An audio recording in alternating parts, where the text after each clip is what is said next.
आदरणीय बंधुओं, माताओं व मेरी प्यारी बहनों, राधे राधे। आपका हमारे इस YouTube चैनल पर बहुत बहुत स्वागत है।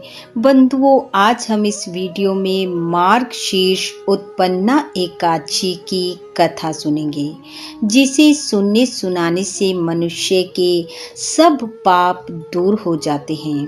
वह इस लोक के सुखों को भोगकर अंत में विष्णु लोक को पाता है।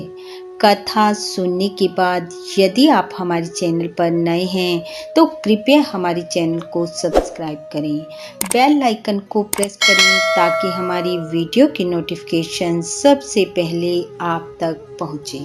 वीडियो को शेयर व लाइक भी जरूर करें। बंधुओं, मार्गशीर्ष कृष्ण पक्ष में आने वाली एकादशी उत्पन्ना एकादशी के नाम से जानी जाती है। हमारे धर्म शास्त्रों के अनुसार एकादशी व्रत का जन्म इसी एकादशी से माना जाता है। भगवान विष्णु के अंश से उत्पन्न हुई एक देवी, जिसने मूर नामक राक्षस से भगवान की रक्षा की थी, एकादशी देवी कहलाई। यह एकादशी देवी मार्गशीर्ष मास की कृष्ण पक्ष की एकादशी को भगवान श्री हरि के शरीर से उत्पन्न हुई थी, इसलिए इस एकादशी का नाम उत्पन्ना एकादशी पड़ा। बंधुओं, भगवान श्री हरि को एकादशी का व्रत सभी व्रतों में से अत्यधिक प्रिय है। उत्पन्ना एकादशी वर्ष भर की बड़ी एकादशियों में से एक है। जो भी मनुष्य पहली बार एकादशी का व्रत शुरू करना चाहता है, वह उत्पन्ना एकादशी से अपने व्रत की शुरुआत कर सकता है। आइए अब सुनते हैं उत्पन्ना एकादशी की कथा।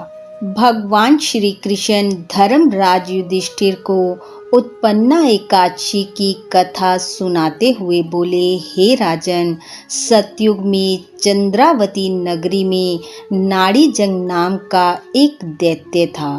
उसके पुत्र का नाम मूर था। उस दैत्य ने अपने बल से इंद्र आदि सभी देवताओं को स्वर्ग से निकालकर उस पर अपना अधिकार कर लिया था। उसने सभी देवताओं के स्थानों पर अपना अधिकार जमा लिया था। सूर्य की जगह विराजमान होकर स्वयं प्रकाश करता, मेघों के स्थान पर भी स्वयं विराजमान हो गया था।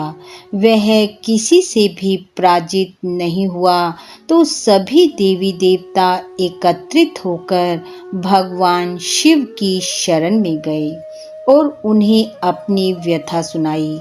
भगवान शिव ने उन्हें सभी के दुखों और कष्टों का नाश करने वाले भगवान विष्णु के पास जाने को कहा। तब सब देव क्षीर सागर में भगवान श्री हरि के पास पहुँचे और प्रार्थना करने लगे कि हे श्री हरि, उन्हें मूर नामक दैत्य के प्रकोप से बचाओ। उस दैत्य ने हमें स्वर्ग से निकाल दिया है। हे श्री हरि, हे भक्त वत्सल, हमारी रक्षा करें। देवताओं की प्रार्थना सुनकर भगवान श्री हरि बोले, आप निर्भय होकर चंद्रावती नगरी की ओर जाओ, मैं शीघ्र ही उसका संहार करूंगा। सभी देवता श्री हरि की आज्ञा पाकर चंद्रावती नगरी की ओर चल पड़े। उस समय वह दैत्य अपनी सेना सहित युद्ध भूमि में डटा हुआ था। भगवान श्री हरि को देखते ही वह अपने अस्त्र शस्त्र और सेना को लेकर उनकी ओर दौड़ा। भगवान विष्णु ने अपने बाणों के प्रहार से दैत्यों को बींध डाला। बहुत से दैत्य मारे गए, केवल मूर बचा रह गया। दोनों के बीच लगभग 10,000 वर्षों तक युद्ध चलता रहा, किंतु मूर नहीं हारा। थक कर भगवान श्री हरि बद्रिका आश्रम चले गए और वहां स्थित हेमवती नामक सुंदर गुफा में प्रवेश कर गए और वहां पहुंचकर वह योग निद्रा में चले गए। मोर उनका पीछा करता हुआ वहां पहुंचा। जब उसने भगवान विष्णु को योग निद्रा में देखा तो उन्हें मारने को तैयार हो गया। उसी क्षण भगवान श्री हरि के शरीर से एक तेजोमयी देवी प्रकट हुई और मोर से युद्ध करने लगी। देखते ही देखते उसने मोर का सिर धड़ से अलग कर दिया। श्री हरि जब योग निद्रा से उठे तो पूछा, देवी तुम कौन हो? उन्होंने भगवान विष्णु को सारा वृत्तांत बताया। भगवान विष्णु ने कहा, आज मार्गशीर्ष एकादशी के दिन तुम मेरे शरीर से उत्पन्न हुई हो, इसलिए आज का दिन उत्पन्ना एकादशी के नाम से जाना जाएगा। मेरे भक्त ही तुम्हारे भक्त होंगे और जो आज से एकादशी व्रत को शुरू कर प्रत्येक एकादशी का व्रत रखेगा वह सब पापों से छूटकर विष्णु लोक को प्राप्त करेगा। इस प्रकार उसको वर देकर भगवान अंतर ध्यान हो गए और एकादशी अत्यंत प्रसन्न हुई। तब भगवान श्री कृष्ण बोले, हे कुंती पुत्र, इस प्रकार से एकादशी की उत्पत्ति हुई है, जो सब पापों को नष्ट करने वाली अति पवित्र तिथि है।